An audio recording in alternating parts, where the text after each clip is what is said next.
People keep talking about AI reimaging humans.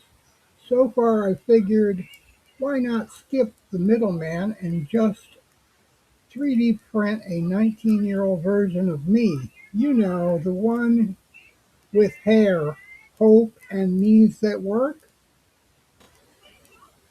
Then Sam and Colby and hear about it, and suddenly they're live on YouTube claiming they caught my 3D printed self roaming around the Nevada State Penitentiary. Bro, it moved. I swear it moved. Rumble, touch the REM pod. Meanwhile, I'm sitting at home wondering how the plastic bust with no arms managed to touch anything. And of course, Beardo hears about it and swore he'd never touch a Sony DR60, but now he's driving to Nevada with one in his hand, muttering about cursed tech. Beardo here. Today I'm debunking something I never thought I'd have to say. A haunted 3D printed hippie.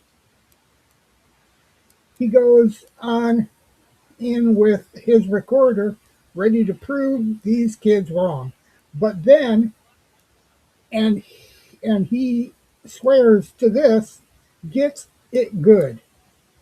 Here he comes back out. He's caught an EVP. Microsoft reimagined. So now the internet thinks my 3D printed self is haunted. Microsoft thinks they reimaged me. And I'm sitting here holding a floppy, wondering how and any of this happened. Maybe the real haunting isn't a ghost. Maybe it's the update cycle. Anyway, if you see Beardo eating cornflakes while yelling at a DR360, just know that a haunted 3D me lives on. AI got the floppy right. 19-year-old me, not so much. Microsoft can reimagine Windows. For humans, it's still debatable.